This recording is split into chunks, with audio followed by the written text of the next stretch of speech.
yeah, some big time games against big time teams in St. Ed's and St. Mary's, and both those teams are top 25 teams. Both those teams are most likely regional teams. We're most likely a regional team, but there's a lot of basketball left, and anything can happen.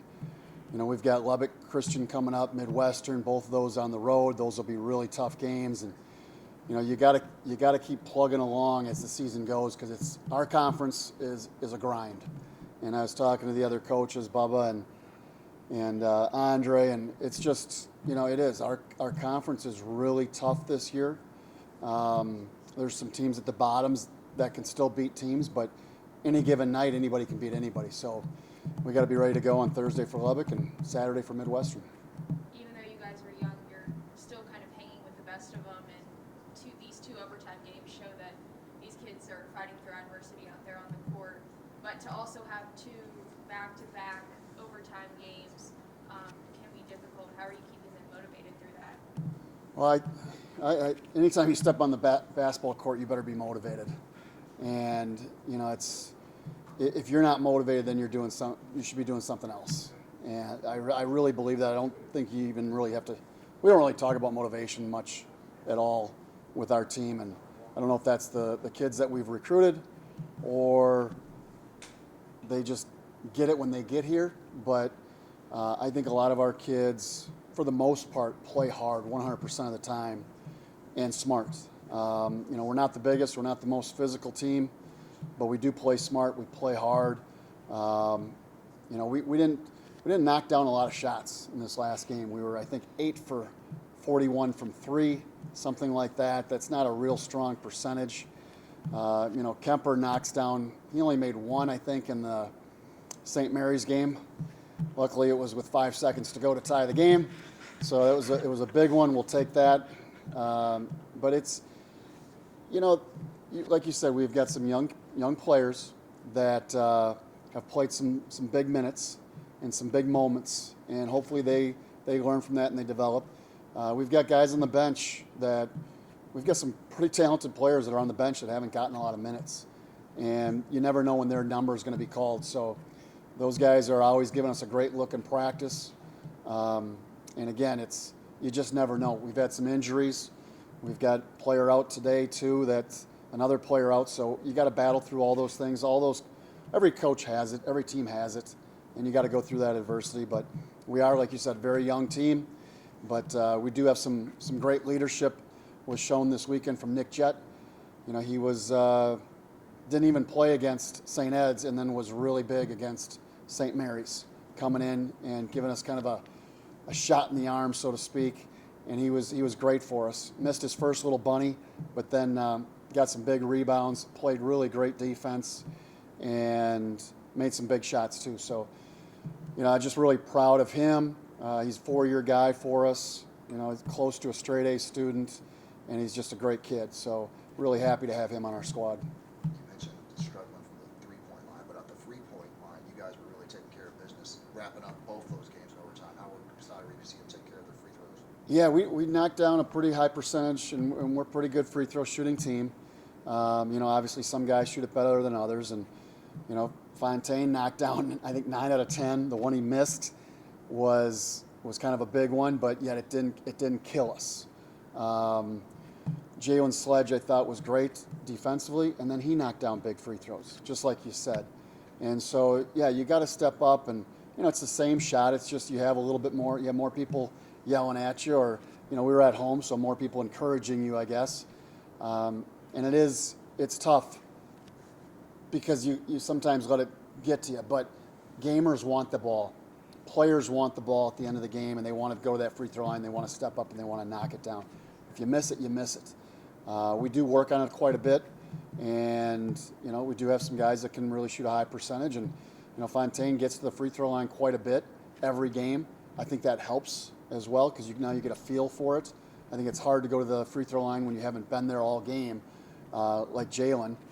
And he might have got there earlier in the first half a little bit, but he doesn't get there a ton. And again, he knocked down a couple big free throws for us.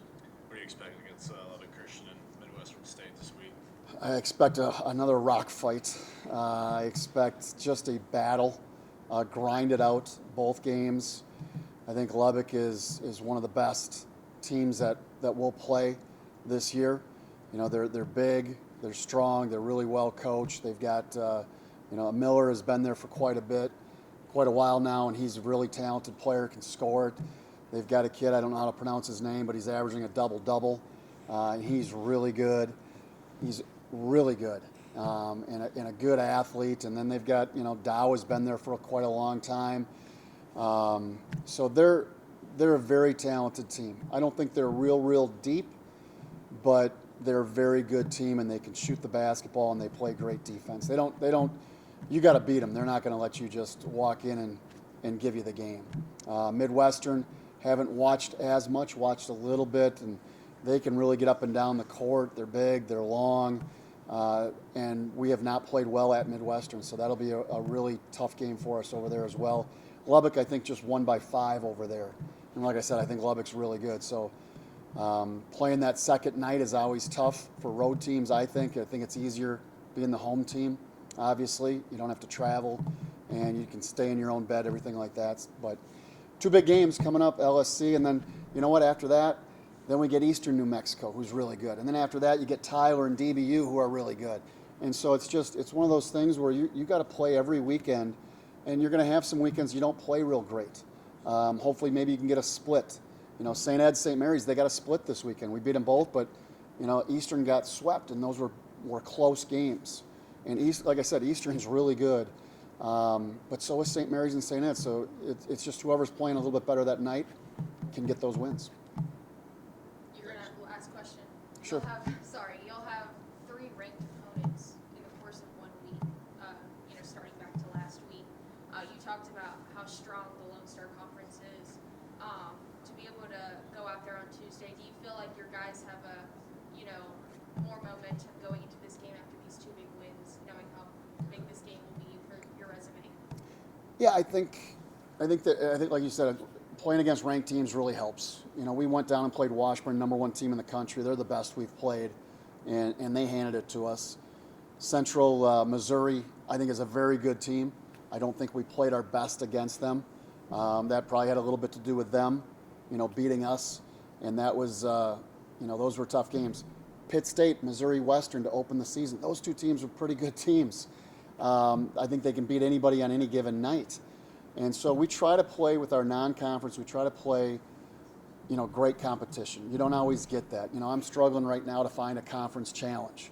Chadron State was nice enough to come down, but it's just hard finding a conference challenge. We're trying to get into a CCA event. You try to play against good competition to kind of set you up, because the Lone Star is going to be really tough. And if you just play weaker competition, and I'm not saying NAI is weaker, because there's some really good NAI teams or even Division III, but those don't help us as far as regional rankings. So you want to play top team regional rankings. Losing to Washburn, it doesn't hurt us.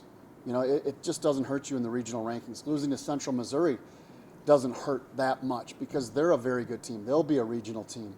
And so, we go down to Lubbock and you lose at Lubbock, it doesn't hurt you. But going down there and beating them is huge, like you said, for our resume, to hopefully, we still have a chance to host a regional. We still have a chance first you got to get into the regional, but then you want to be greedy and you want to host it.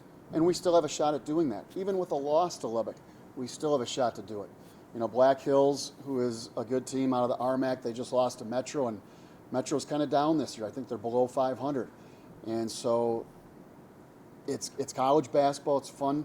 It's starting to ramp up a little bit. You get into February, and then March is right around the corner, and it's a lot of fun playing in these games. And all these games will help us to get into the conference tournament, and then into the regional, and then hopefully Elite Eight. And then if you're good enough to win 2 games, Elite Eight and Final Four, you go to Indianapolis and play at the Division I tournament against, you'll have about 15,000 people there at that game playing against another really obviously good team for the national championship.